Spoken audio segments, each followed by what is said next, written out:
अस्सलाम वालेकुम my YouTube viewers. I hope आप सब ठीक होंगे। अल्हम्दुलिल्लाह मैं भी बिल्कुल ठीक हूँ। आज मैं बहुत दिनों के बाद आप लोगों के लिए वीडियो लेकर आई हूँ। बहुत टाइम से मैं कुछ भी रिकॉर्ड नहीं कर पा रही थी, लेकिन आज मैंने सोचा चलो क्यों ना घर में बारबेक्यू पार्टी है तो मैं आप लोगों के साथ शेयर करूँ कि हम लोग किस तरह घर में बारबेक्यू करते हैं। कोई बहुत यहाँ पर ये आप देख सकते हैं बीफ की बोनलेस बोटियाँ हैं। इसमें अम्मी ने रात में ही मसाला लगा कर रख दिया था, क्योंकि जितनी देर तक आप इसमें मसाला लगा कर रखेंगे तो अंदर तक जायका आ जाता है मसाले का, और बहुत ही लजीज़ ये बनती है और बहुत ज़्यादा मज़े की होती हैं। और मुझे तो ऐसा लगता है कि ये सभी की फ़ेवरेट होती हैं। तो यहाँ पर ये अम्मी और पापा मिलकर जो है ना सीख पर इस तरह बोटियाँ लगा रहे थे, और मैं और अम्मी बार बार पापा को बोले जा रहे थे कि आप सही से नहीं लगा रहे, देखें आप किस तरह लगा रहे हैं। तो सारी बोटियों में से मसाला भी साफ़ होता जा रहा है और आप लगा भी सही से नहीं रहे, क्योंकि रेशा आ जाता है तो फिर बोटी बहुत मुश्किल से सीख के अंदर जाती है। और पापा जिस तरह लगा रहे थे ना, उनकी बोटी बहुत हार्ड तरह से सीख में लग रही थी, और अम्मी दूसरी तरफ जो है वो बार बार बोटियों को मिक्स करके लगाती जा रही हैं ताकि मसाला जो है वो सारा नीचे बॉल में ना बैठे, बार बार बोटियों में अच्छे से मिक्स करके उसको तभी वो सीख पर लगा रही थी। और पापा ने यहाँ पे बस 2 या 3 ही सीख लगाई थी कि वो फ़ौरन से बस काम छोड़कर उठ गए।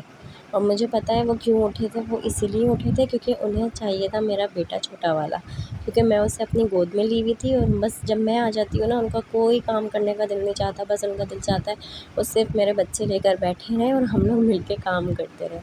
तो यहाँ पर वो ये जानबूझ के भी कर रहे थे, क्योंकि अगर हम बार बार बोल रहे हैं तो पापा चाहते तो सही से लगा सकते थे, लेकिन नहीं। खैर वही हुआ, थोड़ी देर बाद उन्होंने सीखें रख दी साइड में और कहा मैं नहीं लगा रहा, तो मुझे बच्चे दे दो, मैं बच्चे लेके बैठूँगा। और उसके बाद यहाँ पर हम लोगों ने सारी बोटियाँ इस तरह सीखों पर लगा दी थी, और सीखों पर लगाने के बाद उनको हम इस तरह से अच्छे से देखें यहाँ पर कुक कर रहे थे। और ये मेरे हस्बैंड, भाई, ये लोग सब मिलके यहाँ पर इसे बना रहे थे। मैं तो सिर्फ थोड़ी देर के लिए वीडियो बनाने गई और मेरा तो दिमाग ही ख़राब हो गया धुएँ से, क्योंकि एक तो पहले ही मुझे नज़ला हुआ हुआ था और ज़्यादा मेरी आँखें जलने लग गईं, और ज़्यादा मुझे नज़ला हो गया इस धुएँ की वजह से। वाक़ई में मुझे ऐसा लगता है कि चूल्हे पे पकाना इतना मुश्किल नहीं होता जितना कोयलों पे बनाना मुश्किल होता है। ख़ैर बॉयज़ को तो बहुत ही मज़ा आता है ये सब चीज़ें करने में। और इसी के साथ यहाँ पर हमने चिकन की मलाई बोटी भी बनाई थी। आप इसे मलाई बोटी कह लें या ग्रीन टिक्का बोटी कह लें, इसका भी टेस्ट बहुत ही ज़्यादा मज़े का था। और मुझे ये ज़्यादा मज़े की लगी क्योंकि एक तो मेरी तबीयत ठीक नहीं थी ना, तो मेरी पूरी ज़बान का जायका ही पूरा ख़राब हुआ हुआ था। तो जो बीफ की बोटियाँ थी ना, उसमें स्पाइस ज़्यादा थी, तो मुझे चिकन की ज़्यादा अच्छी लगी, तो इसलिए मैंने चिकन ही शौक़ से खाई थी।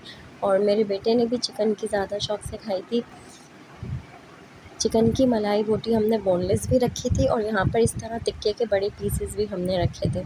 तो बहुत ही मज़े का इसका फ्लेवर था, और गले हुए भी बहुत अच्छे थे क्योंकि मसाला अच्छे से लगा दिया था अम्मी ने एक दिन पहले ही। लेकिन जो चिकन की बोटियाँ हैं ना, उसमें अम्मी ने सुबह मसाला लगाया था, और बीफ में तो अम्मी ने एक दिन पहले ही मसाला लगा कर रख दिया था। तो बहुत ही ज़्यादा मज़े का टेस्ट था, बस थोड़ी ज़्यादा मुझे स्पाइसी लगी, शायद मेरा टेस्ट ख़राब था मुँह का, इस वजह से। और उसके अलावा यहाँ पे हम लोगों ने हॉट पॉट खाली कर दिया था, क्योंकि हॉट पॉट में ना ये अच्छे से गर्म रहती है।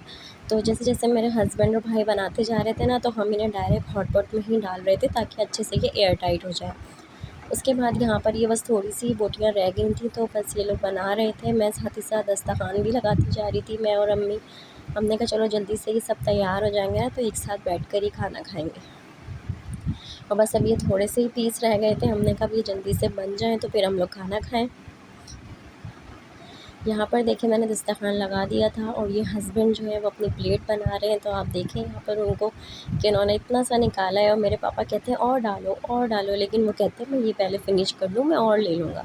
और ऐसे ही होना चाहिए, कोई भी चीज़ ज़ाया नहीं होनी चाहिए, तो आप हमेशा कम क्वांटिटी में निकालें ताकि आपसे कोई भी चीज़ ज़ाया ना हो। उसके अलावा यहाँ पर हमने पतीले में रोटियाँ डाल दी थी, क्योंकि हॉट पॉट में तो हमने चिकन डाल दिया था। और फिर उसके बाद मैंने और अपने हस्बैंड को अपने हाथ से निकाल कर दिया, क्योंकि मेरे पापा बार-बार उनके पीछे ही पड़ जाते हैं कि तुम इतना कम लेते हो, इतना कम लेते हो। तो फिर मैंने अपने हाथ से उनको निकाल कर दे दिया था। उसके बाद यहाँ पर मैंने अपनी प्लेट बनाई थी, तो आप देखें मैंने बीफ की तो बहुत ही कम निकाली है। चिकन के मैंने बड़े पीस निकाल लिए थे, क्योंकि ये बिल्कुल भी ज़्यादा स्पाइसी नहीं थे और मुझे बोन वाले पीस ज़्यादा पसंद है। तो इसलिए मैंने बोनलेस नहीं ली, मैंने बोन वाले पीस ले लिए थे, तो मुझे बहुत मज़े के लगे। तो बस यहाँ पर हम लोग डिनर एंजॉय कर रहे हैं। और आप लोगों ने भी किस तरह अपने घर में बारबेक्यू पार्टी की, मुझसे ज़रूर शेयर करिएगा। खाना हम लोगों ने खा लिया था और अब बारी थी मीठे की। तो मीठे में अम्मी ने बहुत ही मज़े की खीर बनाई थी, तो बस ये हम लोगों ने खाई। और खाना और खाने के बाद मीठा ना हो तो ऐसा तो हो नहीं सकता था। और आई होप आपको आज की वीडियो पसंद आई होगी। हम लोग करते हैं अपने डिनर को एंजॉय। आप लोग वेट कीजिए तब तक के लिए मेरी किसी दूसरी वीडियो का। दुआओं में याद रखिएगा, अपना बहुत ज़्यादा ख्याल रखिएगा। अल्लाह हाफ़िज़।